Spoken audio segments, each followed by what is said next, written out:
Hey, what's up, guys? Welcome back to another episode of Bellcast. This is Bart. This is Gio. Why are you looking at me all weird? I don't know, because we just had a little exchange before we turned this on. But anyway, what do we talk about today? I think on this podcast, we talk about a lot of mistakes that we've made in our relationship and a lot of things we would have done differently. But this morning, there's so much emphasis. I'm trying to lure them into this conversation because this is going to be juicy. Yeah. So we always talk about where we fucked up. Yeah, and I think this morning we were talking about, we never share like the victories, or we never share the things that go well in the relationship. And I'm like, that's a really good idea to talk about. Yeah. So I think maybe we could talk about it for this podcast. Like we've been together for 12 years. To you, what are some of the things that you feel like we did really good? Yeah, I know there's a lot of roasting going on here, mainly from me to Bart, and that, trust me, those are all bits. But believe it or not, we really do love each other. And I think we did a lot of things wrong to figure out what the right ones were. And for me, the biggest thing that I think changed the relationship and how I view it for myself was when I was able to notice all my own personal flaws and how that was kind of being toxic in the relationship. And then working on myself to be like, hey, Gio, love yourself too, man. And it sounds corny because everyone's always like, you got to love yourself first. How do you love anyone if you don't even love yourself? Like, that's all so true, you know? But I think when I'm hearing it, I'm like, corny. You know, it just sounds like such a simplified answer for me that I'm like, nah, that can't be it. Yeah, a lot of people don't even know they don't love themselves too. Yeah. Because I think what people do is I think people think they love themselves, and obviously there's the qualities of yourself that has helped you throughout life, right? Like whether it's you're a very creative person, and ever since you were 5, like your teachers have been telling you very creative. So that's like that's that one thing that's I know I'm a creative, or I know I'm a this, I know I'm a that, and those are the things that you really latch onto. But there's other deep driving forces that I think that either people hide, or they're kind of insecure, or there's things that people really liked about themselves, but whether it's like the friends that they had that made fun of them, that they kind of hid it in the back. And when those things are like pressed down, those are the parts that I think become people's biggest insecurities. And those are parts that if it's an insecurity about yourself, you definitely don't love yourself over it. And a lot of times when you have a deep, dark insecurity, it also turns into a projection, and you start throwing that negativity at your partner. Yeah, I mean, definitely there's that. But I think for me, like, so you learn about relationships at home. You know what I mean? Like, you start learning about a relationship as soon as you're a little baby, like just seeing your parents interact. You know, so for me, like witnessing my parents' dynamic and then seeing how giving, or at least what I perceived as a lot of sacrifice and giving coming from my mom's end, I thought that was the standard. I thought that was healthy. I thought that you were, like growing up, I thought you were supposed to lose yourself to now become like this unit with someone else. So like I always was like, you just have to get lost in that person, and that person has to get lost in you, and you give them everything. And I'm not saying that that's not true, but I think the way that I was given before was like it wasn't me. Like I mean, it's me, but like I was giving for the sake of blending in better for the relationship, if that makes any sense. No? Yeah, I think so. I think you're trying to create like a third entity. Yeah, but it wasn't like in a healthy way. It was more like there were things that maybe I was against that I'm like, okay, I guess I could see this working. You know, and I'm trying to think of a specific example. I know one. Just like the fact that I knew I didn't want to get married at that time, but because that's just what I was fed and that's what I grew up seeing, I'm like, oh, okay, I guess I have to settle now, without really like looking at myself and being like, well, wait, what makes you happy? What is it that you want? And I felt like thinking, what is it that you want? I felt like that was being selfish. I felt like, why am I making this about myself when it should be an us thing? So I kept like neglecting myself without even knowing. And I think over the years that kind of like started building up, and I think I started building resentment towards whomever I was with at that time, because I'm just like, fuck, I never got to do the shit I wanted to do. But it's like, who's keeping you from doing it? Like, why can't you do what you want to do? Yeah. You know? So I think growing up, I always felt like I was just restricted a lot at home, like from my parents, my dad too. So then I think I put myself in that situation again where like, because I didn't have a good relationship with my dad, I think I unintentionally put myself back in a situation where I needed to ask, like, I felt like I needed to ask for permission or acceptance Or approval. yeah, from that partner that I was with. So what are some things that you feel like we did right? So that was the first one for me, like learning to love myself. Because then when I was able to love myself, then I was able to see you for you and love you even harder. And I think that's really, really, really, really important. So you think that's can you put it into perspective? Do you think you started loving yourself in the beginning, in the middle, towards the end? I think in the very beginning, I really did love myself. Yeah. I think in the middle of things, when things got really bad, I completely lost myself. So you think in the beginning, do you think in the beginning when you really loved yourself, you also really loved me? And then when you started to not love yourself, you started to not love me either. And then later on, when you started to love yourself again, you started to love me again. Yeah. I think so. I don't know how fleeting that love was. Like, I don't know, like I always knew deep down that I love you forever, right? But I think the intensity of that, or maybe it's passion, maybe that was the one that like that spark just kind of died and fizzled for us during the time that I was like hating myself. So maybe in the beginning it was like false, you know, maybe like, remember I said when I met you, like I felt like the freest, I felt so accepted. I felt like, wow, what you see me as, like, I don't have to put up a front, or I don't have, not that I was putting up fronts, but like, I just felt like I needed to show up wherever I was going, whomever I'm with, I needed to always be at my best. But when I was with you, I felt like I could just be and I'm already loved. Like I could just be sitting here breathing, not doing anything.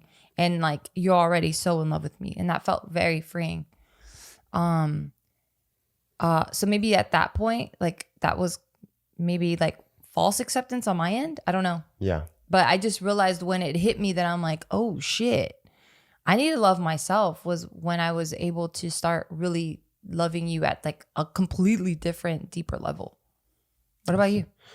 I think one thing that I'm really proud of our relationship is after our deepest, darkest times that we didn't split up. And I think that's really important to me because I've said this before, but I grew up in a divorced family. You literally say that every single podcast. What? That I grew up in a divorced family? Yeah.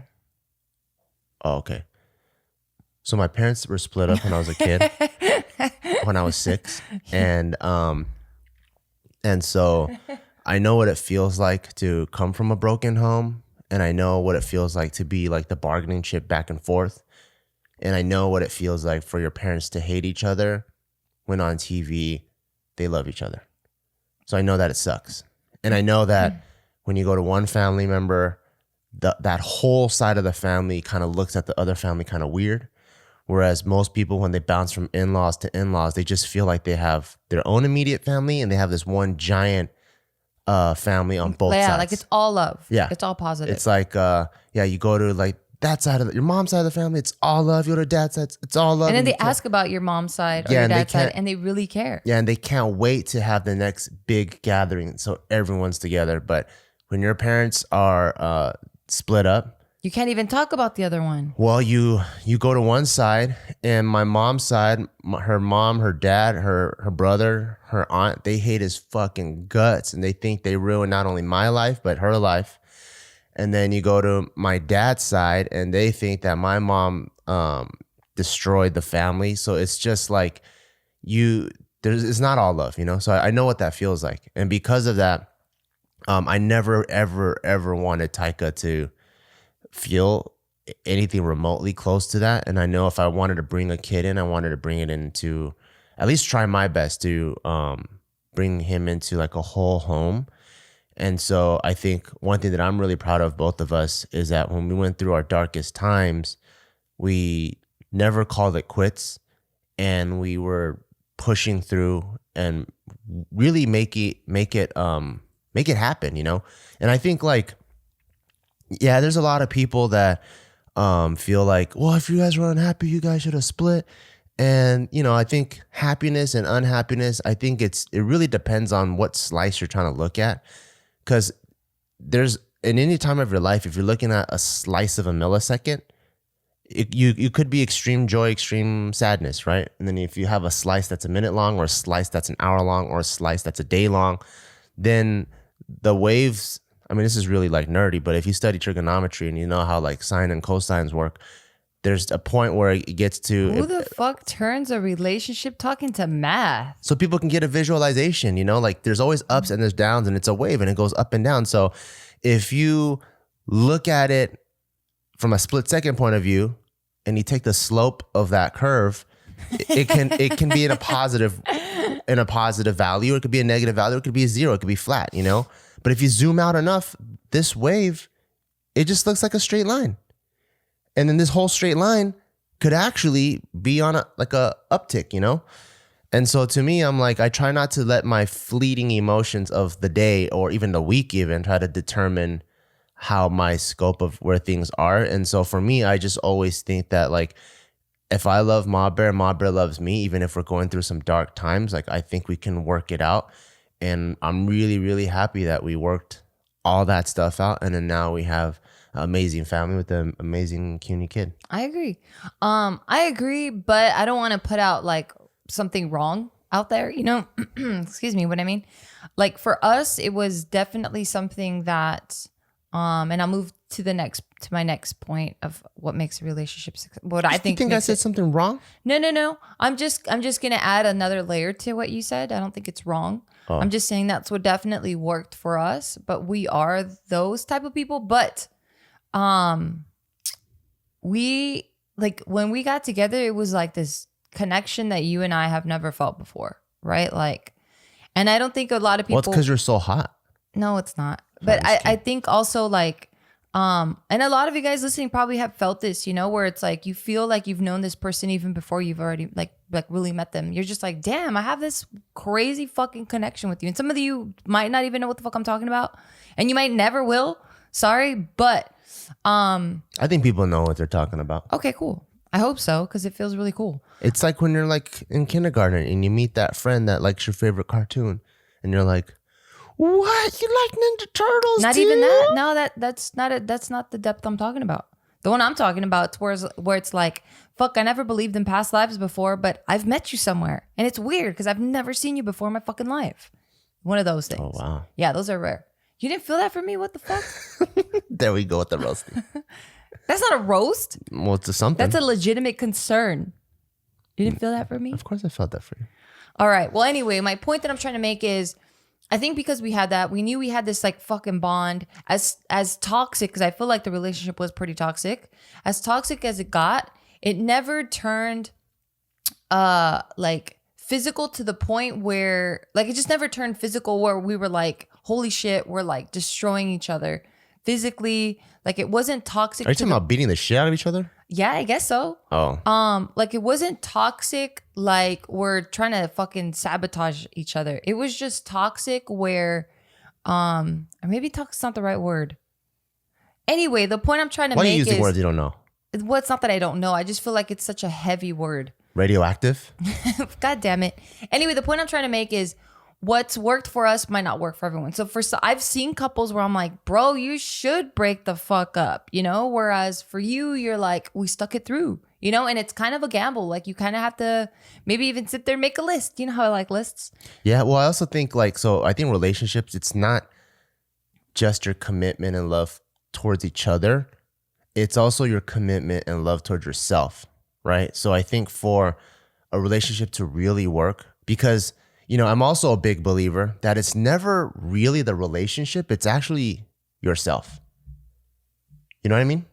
Okay. So like when you meet different people, the easy way to look at it is different people bring different things out of you, right? Like, man, when I'm hanging out with this person, I just feel happy all the time.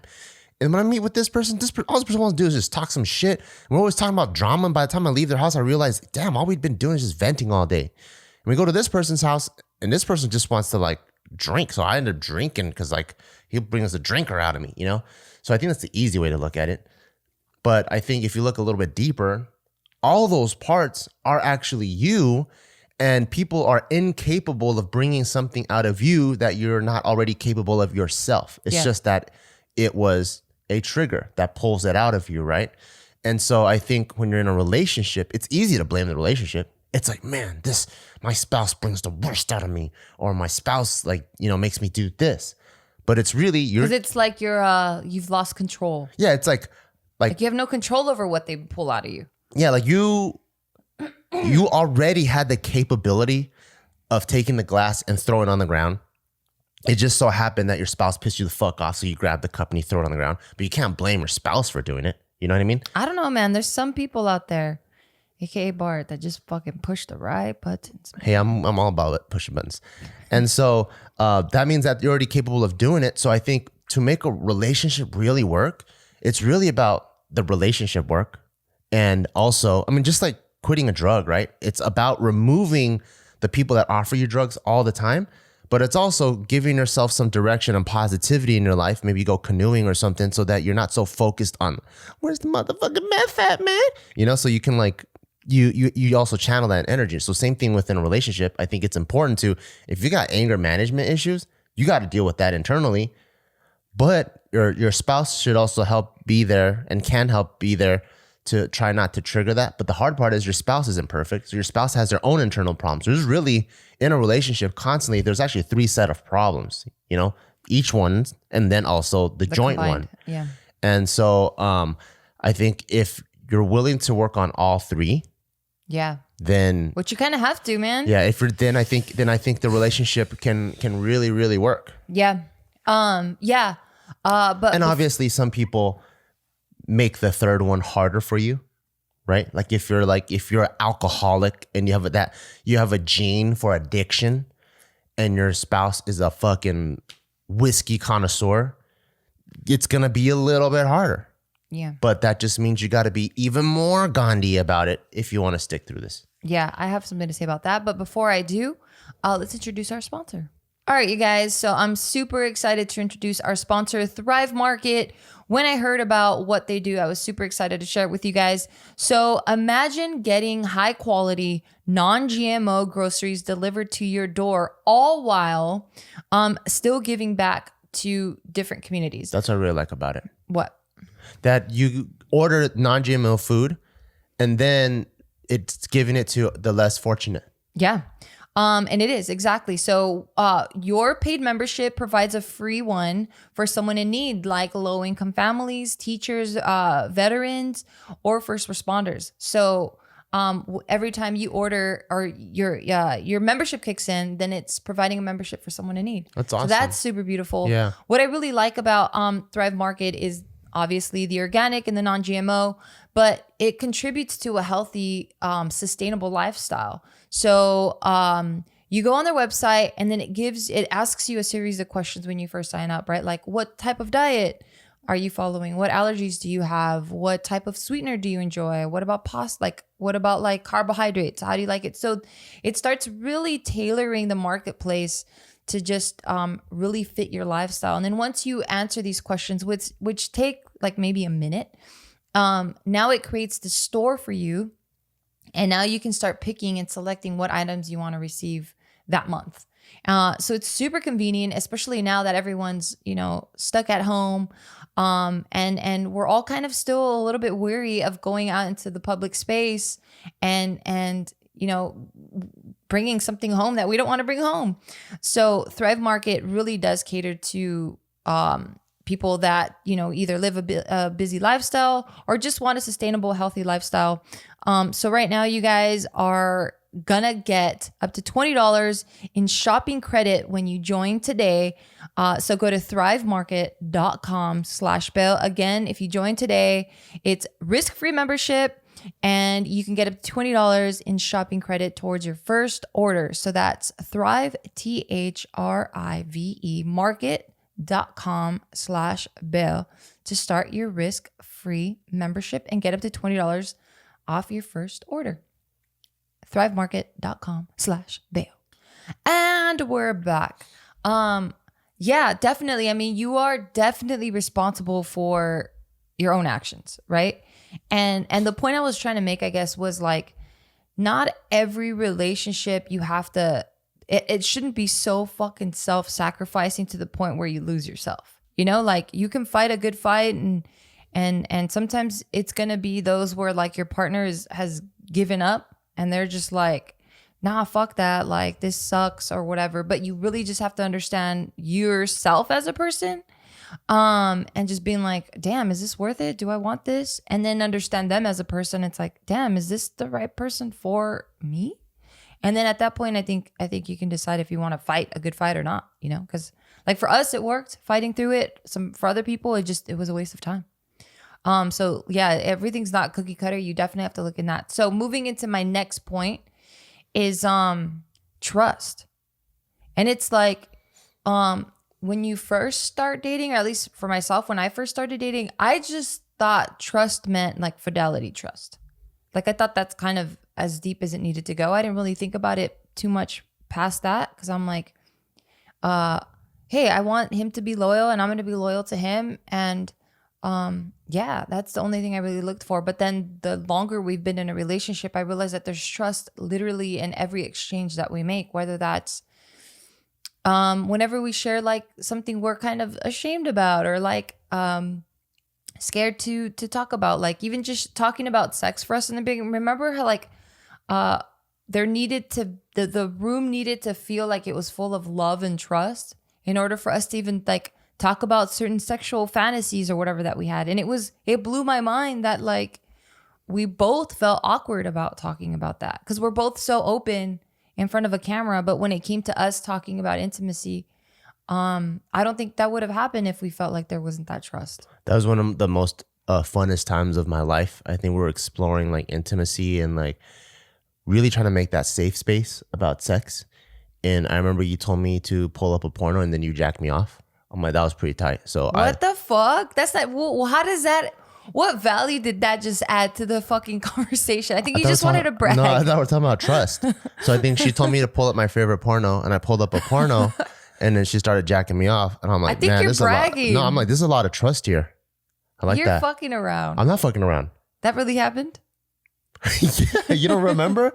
Oh, we gotta do it again. We gotta make more memories. That's so old. Okay, well, wait. This is during the time where like we're so open with each other about everything, but then with the sex part, we didn't really connect, or like it didn't feel like a safe space, like whether it was judging back and forth or something. And we're like, okay, no, we gotta get rid of this. Yeah. And then so like we don't, like if you brought up a porno, if I brought up a porno, we're gonna be like, well, you like that, like that's just so judgy, you know. So I think during that time, I was sitting on the bed, and then you're like, hey, you just start watching porno and I'm gonna jack you off. And I'm like, damn, I love this trust exercise. Well, that wasn't the point. The point wasn't to jack you off. I don't know why you're emphasizing that so much. The point was, so we grew up with a lot of like religious guilt. You know, like I grew up with the pictures of like freaking Jesus Christ, the Mexican version of that. Like in every room, and there's a saint in every room, you know, La Virgen de Guadalupe is like there, like you have the angels. We have like the picture of the two kids crossing the bridge with the fucking guardian angel next to it. Like that's the type of shit I grew up, and those are all the pictures around my house. So I always felt so guilty having like these sexual desires, and like I just felt like I shouldn't be talking about that, or I shouldn't be thinking about sex shameful. as much as I am. Like I felt like I would obsess about sex so much, I think because I was so deprived of like just the information that was out there. So like I didn't even realize that I carried that into the relationship. I thought like I was a sexually like open person and super comfortable with myself. And like when it came to certain things like porno, like I knew you watched it, you knew I watched it, but we never really shared and talked about it. There's no trust. Yeah, because I think we were just so ashamed of, I think, the emotions we felt towards it. I think that's when he jacked me off when I was watching my porno. It really shattered that. Damn it. It was really like a okay. like Well, a treaty. besides, It was like a, you know, we decided to have an alliance, and I thought it was really awesome. yeah, that was pretty cool. Like I was able to share like the Do you freaky, remember? No, the freaky shit that I liked. And I'm not just talking about trust in this space, but this is a huge one. But I was able to share like the weird shit I like watching, and like I felt like you were like, oh, cool. Like that's not my cup of tea, but I can respect that it's yours. And I'm like, wow, thank you. I feel safe.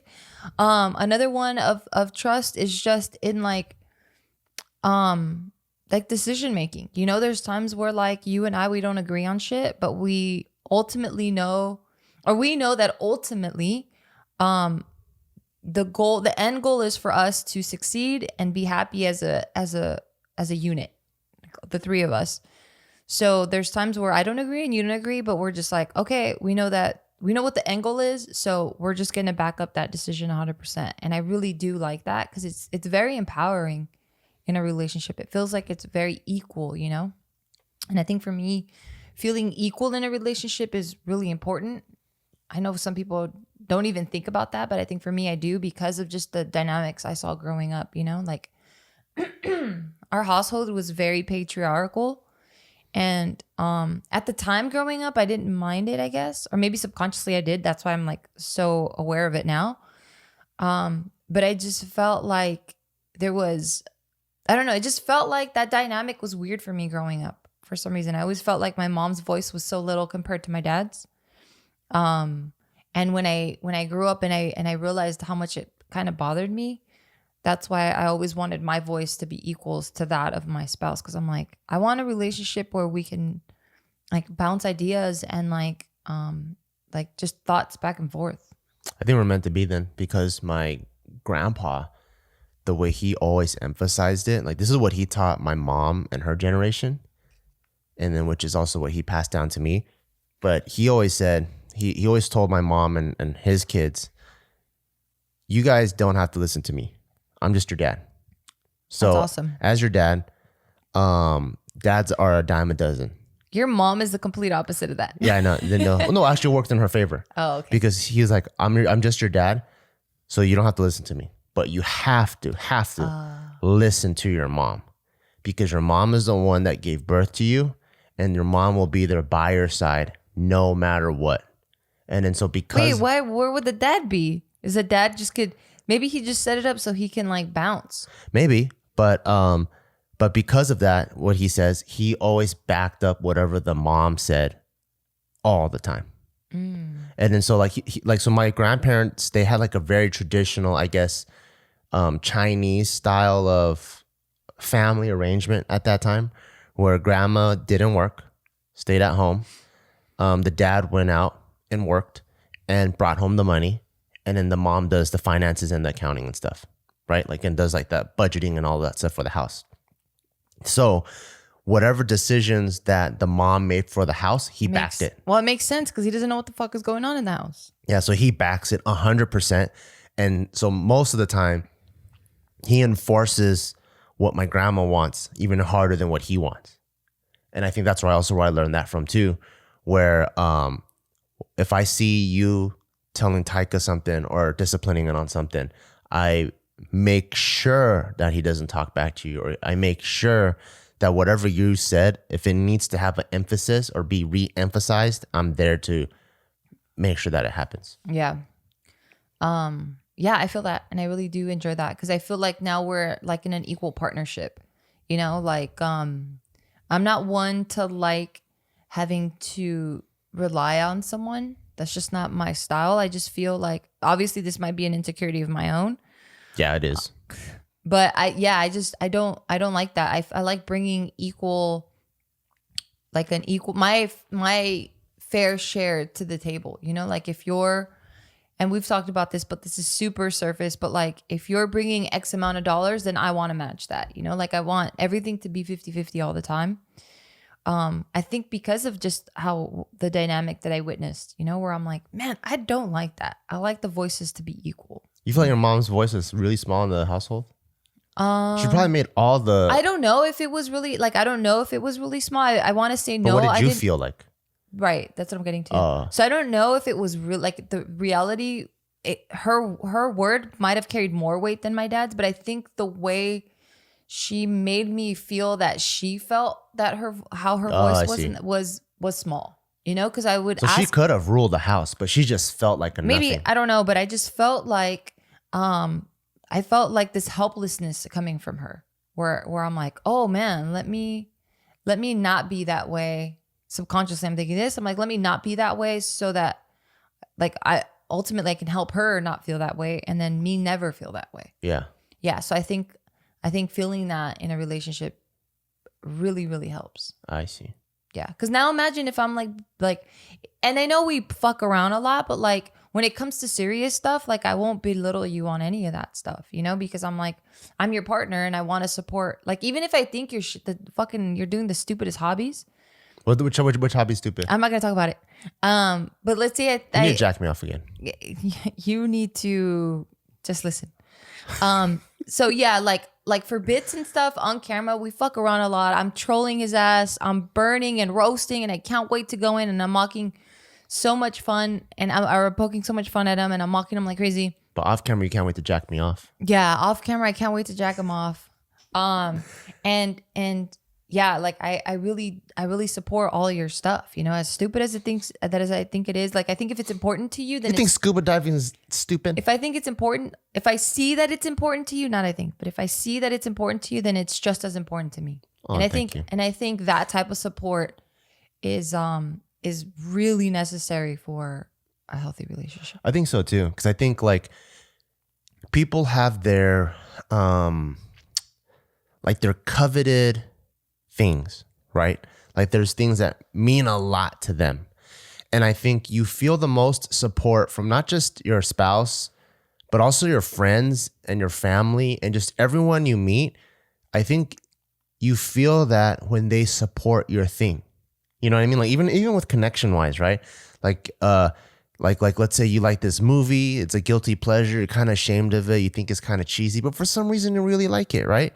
And then you meet a friend, and then when you have a friend that's like, oh man, that's a really good movie. Like you're like, oh, I feel so supported. You feel it's accepted too sometimes. Yeah. And then so I think that's so important versus like if you have a hobby or if you have an interest and you put it out there and then people come and just shit on it, like you feel like, oh my God, I got a personal attachment to that thing. Why would you shit? Like, why are you It's shitting like on my life? you were showing them vulnerability.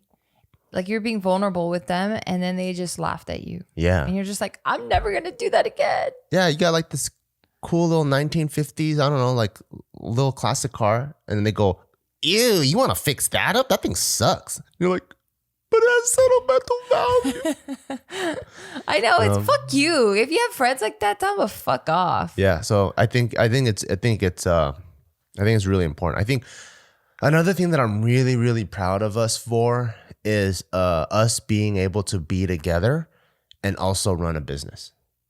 Cause that's fucking Or not even hard. the proud of us, but like what do you think what contributes to a successful relationship? Contributes to our success. Or yeah, I guess so. Yeah. I think two stubborn fucks. What does that mean?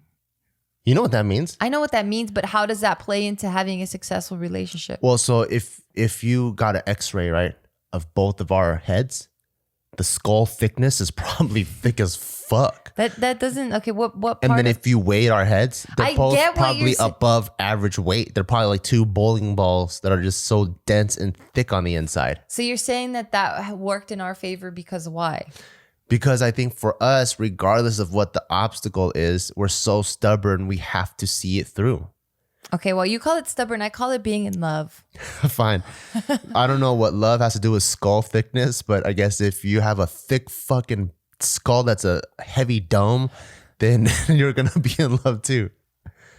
But I think this is the reason why I'm bringing the business side of it into it is because as we're talking about our relationship, there's already 3 problems, right? You have your own, you always have to do your personal growth. So that's already 2 of each person.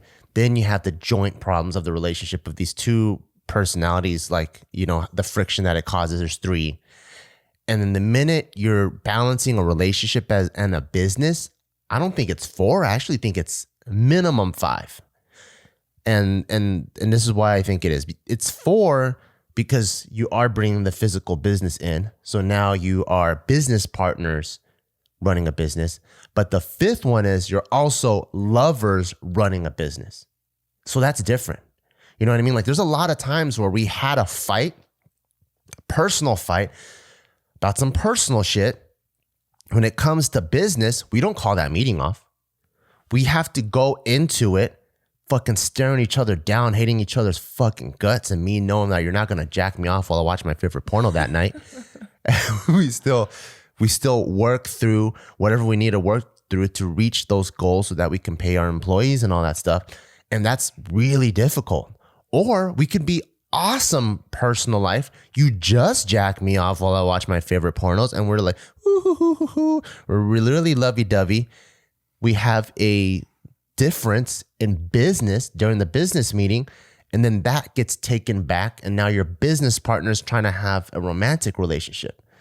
So it's actually 5 or more sets of problems that you have to deal with. And with all of that, we actually have so many businesses together that I'm really proud of what we're able to do.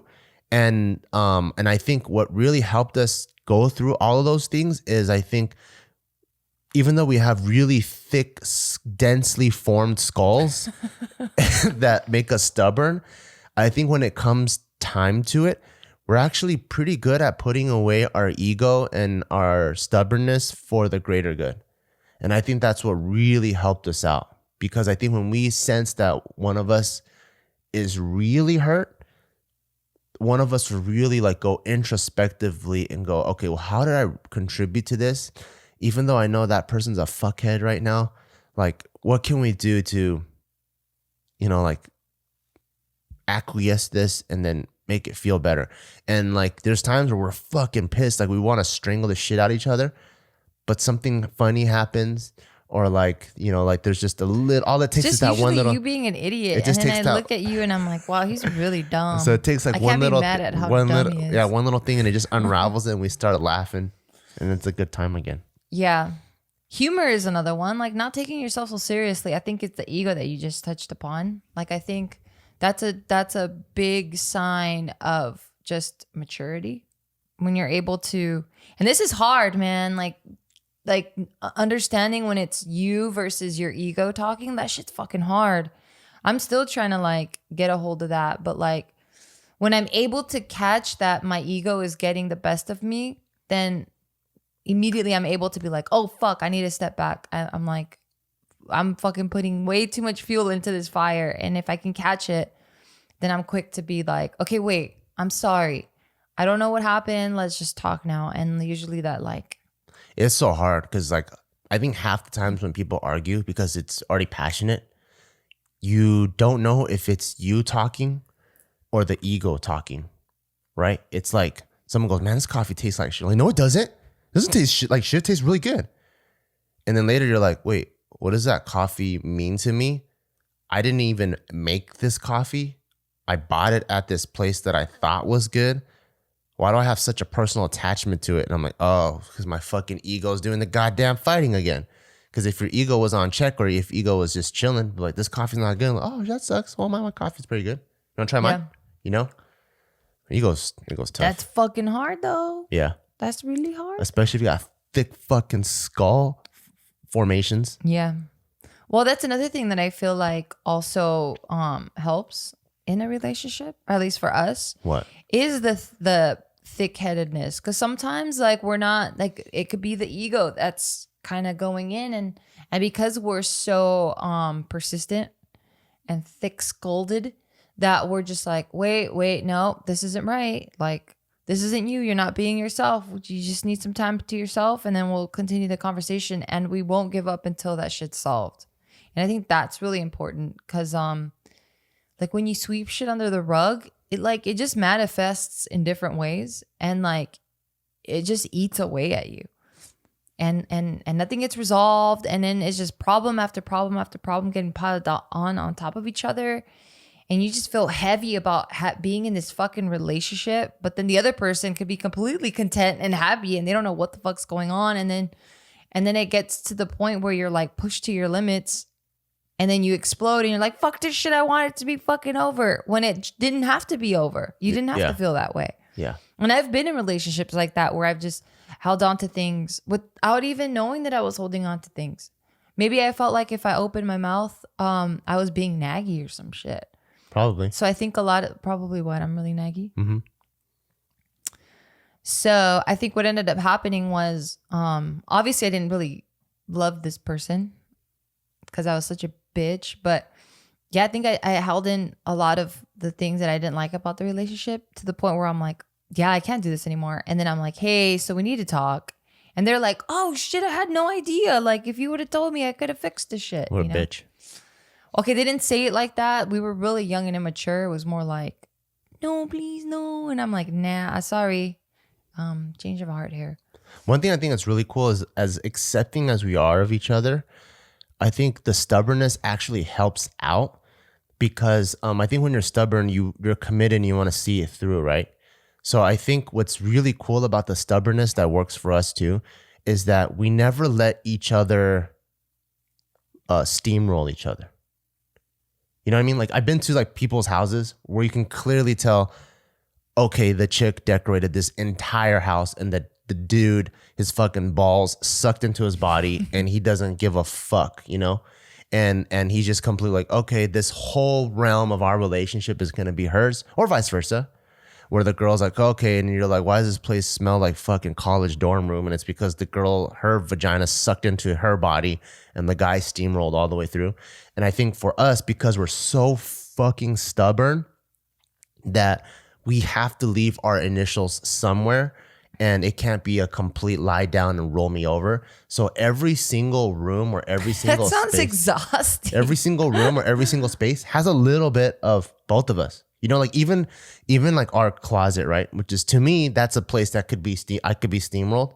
But you're pretty steamrolled in our closet. It is, but it's also there's still a very guy side to it, and you actually support me. Like, you don't come in and go, okay, you don't know what you're doing, I'm just gonna do the whole thing for you. Go, what is it that you want? And then I'll do it my way for you. Yeah. You know, and I really like that. I think that's like super, super cool. And even when you're designing like our room with the swinging chair, you're like, hey, is this too girly? Because if it's too girly, I don't want that. And you always consider me, because you know that there's a part that you don't want to steamroll me, and the same thing for me to you. Like, always. Yeah, I respect you. Yeah. Yeah, I think respect is huge. And I think that's one thing that we overlooked, because I think once we get in a relationship, sometimes we just kind of assume that they're going to always be there. And now it's like, okay, this is my best friend, I don't have to work on this anymore. And we kind of like neglect that a little bit. Yeah. And we don't respect the person. And like, it's such an interesting concept, but I think I was like that. I don't think I respected people after I got with them, because I'm like, well, I have you now. What do I need? What else do I need to do? You know? Yeah. And it's such an immature way to look at a relationship. But because I have so much respect for you, like, when the egos, like, if we're fighting and the egos are coming in, and I'm like, no, I'm just going to fucking bark back because you hurt me, and I'm barking back because it makes me feel better to know that I'm fucking affecting you in some negative way. But then as soon as you say something that hits, I'm like, oh shit, I actually respect him. And like, that's true. And like, I back down immediately. And I love that about you too. I love that you don't really have too much of an ego. So like, when you catch yourself, or when I say something that clicks in your head, immediately it's like 180 flip. And you're like I always feel like your ultimate goals are happiness. Just to get jacked off again. Yeah. And I like how you hit that note over and over again, because it's like you're looking at a relationship from like a macro perspective. You know what I mean? Because it's like, hey, I'm trying to be with this bitch until we're like 120, you know? And if right now we're beefing and it feels good to fight back, let me zoom out a little bit and see what my angle is. Oh, 120 with this bitch. Is this problem really that? Nah, it ain't worth it. And like, we just kind of like stop it. And I think that's really, really important. You know, I think that contributes to a lot of our success, is that we have huge respect for each other. Even doing business with each other, you know, like, I really do feel that from you. There's times where I've made calls and you're just like, I'm not sure if I would have made the same call, but because of my position and because you zoom out and you know what the end goal of the company is, that you're just like, well, let's see where this goes. Yeah, I'm gonna respect that, and I'm gonna back it up. And I really do feel like that also contributes to the success that we have, like, working together. One thing that one of my mentors told me that I really like is that he says he doesn't know shit and nobody knows shit. And this guy is a guy who started Hurley, which is a giant fucking company sold to Nike. probably a 9-figure company. And he told me that when Uber first came out, he thought it was the stupidest idea in the world. He goes, guess what? I don't fucking know shit. And he goes, so that's what he told me. He's like, all the advice that I ever give you, he goes, at the end of the day, it was all right for me, but it could be all wrong for you. So if you have a gut feeling and you want to go, fuck you, say that and do it. Because no one knows shit. Yeah, ever. like from the famous show Ozark, one of our favorite characters, Ruth. Yeah. She says she doesn't know shit about fuck. That's one of my favorite lines ever. Yeah. I don't know shit about fuck. And we were like, I like that because I don't know shit about fuck either. She's one of my favorite characters on TV of all time. Oh, really? Yeah. She's pretty gangster. She's just so like, she came from super down there where like, you know, like there's very little resources. And she thought her world is this small. People. Yeah, she thought her world is this small, and she scaled up infinitely and became very smart. And she just had these wits about her that really applied to more and more crime, organized crime, organized business. And I thought that was pretty cool. Yeah, it's fucking funny. Wait, what did you just say? What? Because I started thinking about the show Ozark, and I lost. You brought up Ozark. I didn't even bring up Ozark. I know, but you were saying shit about fuck. And that's because I was saying that's what contributed to our success in business because we don't have that and we respect each other. We respect each other, yeah, and we back each other's decisions because we both know we don't know shit. Yeah, yeah. Damn. The more I talk about this, the more I feel like it's so important for me to feel like an equal. Really? Yeah, it really is. Cause I don't know. Because you're insecure about not being equal. I think because just what I saw. You know what I mean? Like I don't even care if we're equal or not. That's awesome. But the environment around me. I just kept seeing that men are here, women are here. And I'm like, I don't like that. I always want it to be here. I never want it to be man down here, women up. Like, I just want us to be like, hey, we're just people with a brain and opinions. And now we're going to talk about these opinions with our brains. I like it when the guy is here and then the girl's just a little bit down right there. It's like that. I thought you just said you didn't care about it. Oh, only with you. Oh, but with everyone else, you want... Yeah, with everyone else is equal, but just with these, but just a little bit down. You don't give a fuck. Just a little bit right there. Nah, you don't care. Because even at night when we're sleeping, you don't even see this. So we have our blankets, right? It's separate. But I thought you were going to say you're going to push my pillow down just a little bit to your... So I do that. When you're sleeping, I push it down a little bit, and then I inch over just a little bit, just so I don't have that inch on you in the bed. And then right when you wake up, I roll over so you think that I give you more of the bed. You're dumb. So I have a little bit. It's a little bit. Okay, and I think the biggest... Even when when we're driving in the car, I see where your car's at, and I scoot my chair back just a little bit. Just a little bit, and I raise it just a little bit. So how come you're like physically shorter? That's why I'm just always Why talking is it down when to you you hug like me, you look up and you put your arms up this way? So you're hugging me up this way. How come because you're a little bit taller. I know, but I already have the inch on you. I have a fucking foot on you. A foot? Okay, fine. I have an inch. I have 2 inches on you. 2 inches of thick skull, maybe. I mean, I look pretty damn taller than you. I'm 5'11". What about right now? Look at this. All of a sudden talking down to you. Now you're trying to sit up. Yeah, all of a sudden talking down to you all of a sudden. Anyway, the final thing that I think really does contribute How funny would it be if this podcast ended in a fight? Where it started off with the things that we liked about a relationship. I don't think we've ever had a video in our history of filming. I don't think there's ever been one video where when we say cut, it carries over and we have to talk about it. Do you remember a time? No, I should just go to the bathroom and just cry my brains out. Come on, be serious. God damn it. Thick skulled fucking Neanderthal. No. Right? Yeah. I mean, nothing's that serious. And that was going to be my final point is just having a good sense of humor. I think just laughing and having fun in a relationship is contributes to big time success.